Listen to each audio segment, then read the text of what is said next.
Hi folks, Pinky Nightwalker here. I have a video which is a part 2 for my Springfield Armory 1911 pistol.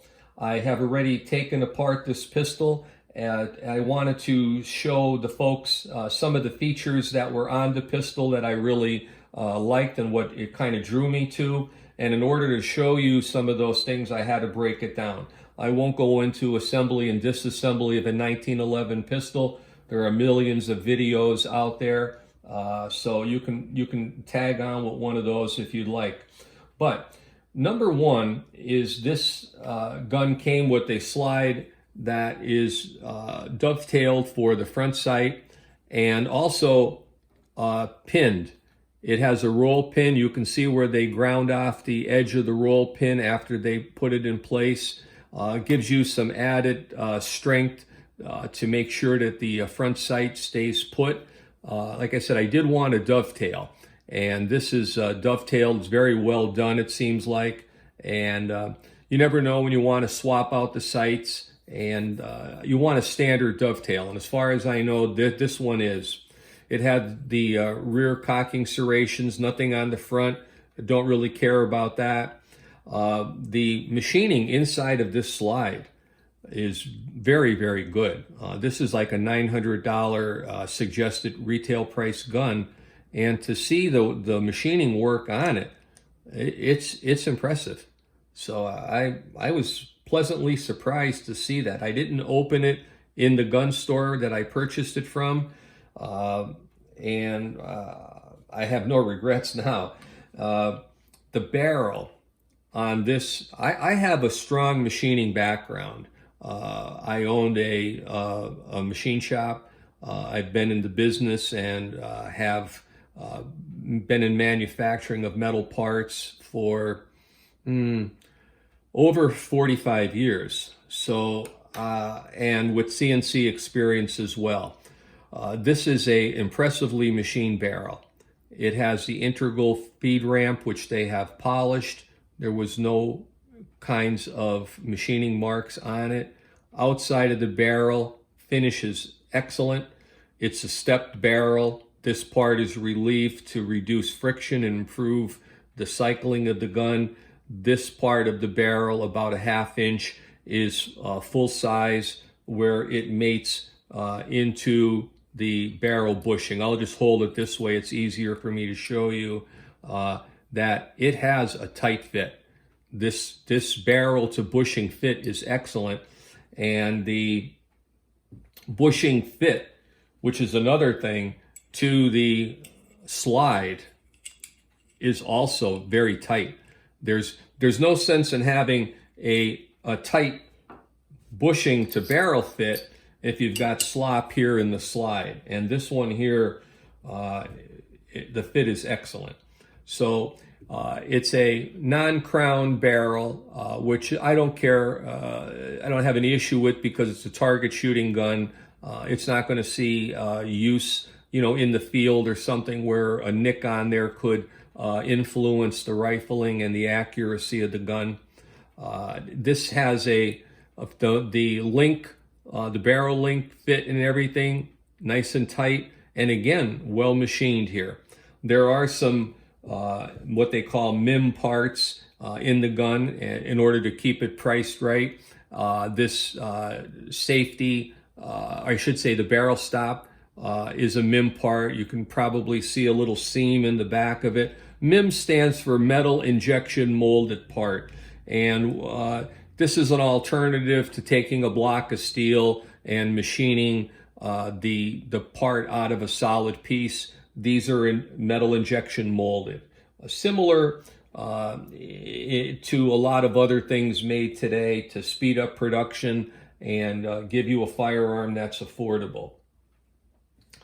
By the way, I just want to show you something here. I have these picks on the table here, and this is a little sidebar here to what we're talking about.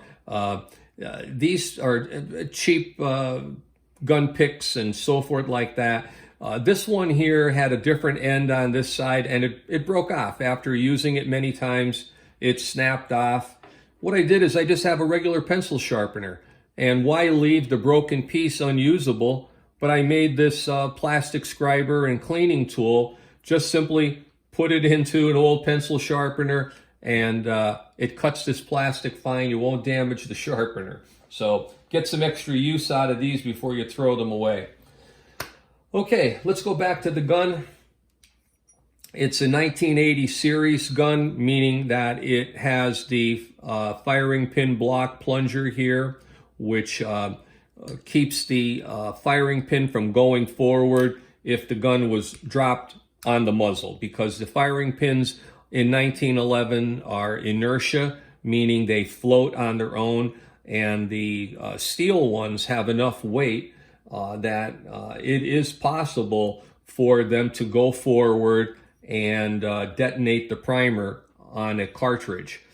Some of them now, and I'll mention the name Ruger, I have the SR 1911. That gun does not have the firing pin block because the firing pin is made out of titanium, which is a lighter material, similar in weight a little bit, but more durable than aluminum versus steel. Okay, so they did away with that, and they're confident that there's enough safety features on their 1911 not to need it. This gun has it. I'm okay either way. Some people say it detracts from the trigger pull, and that's true on some firearms, some 1911s. But on this one, I'm satisfied with things from my initial firing.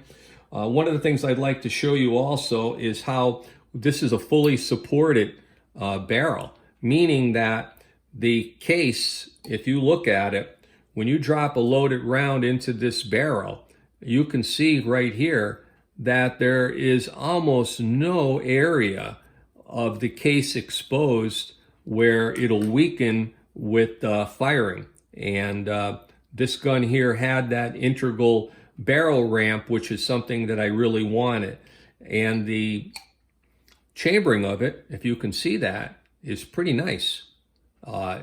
It has a great fit, great finish in the chamber. And if you look at these cartridge cases, these are from the gun that I had fired. The primer has the dimple in it from the firing pin, and it's pretty well centered up. It's good positive striking. I had no malfunctions with this gun whatsoever. And ejection was positive and consistent. The spent cartridges landed on the ground in an area, say, 2 feet in diameter, slightly behind me and to my right, which was good. Sometimes with guns that have a consistency problems, or ammunition sprays the cases all over the place, or hits the operator in the face or something, this gun didn't do that. So if you save your brass, picking them up off the ground was no problem at all. And the cases, by the way, are not bulged in any areas. They're nice and round still. They're not chewed up from extracting. So I'm pretty happy about that. There's just 3 of them there to give you that example. And again, we'll just look at the frame a little bit. Nice and clean machining, full rails. Okay, they're not interrupted. And you can see after firing a couple hundred rounds, there's only slight burnishing on the edges of the parkerized surface, which looks good. Looks very, very good. By the way, the magazine well on this gun is only slightly beveled, but that really doesn't seem to cause any particular problem with this. You know, inserting a magazine, pretty straightforward, okay? So I wouldn't give that too much thought unless you're into competition shooting, and I'm not. Okay, Pinky says, gee, thanks a lot for watching this. I hope that you like what you see here. Hope that you get an idea of what's inside of one of these if you decide to purchase one. And so far, so good. So have a good day. And Pinky says, over and out.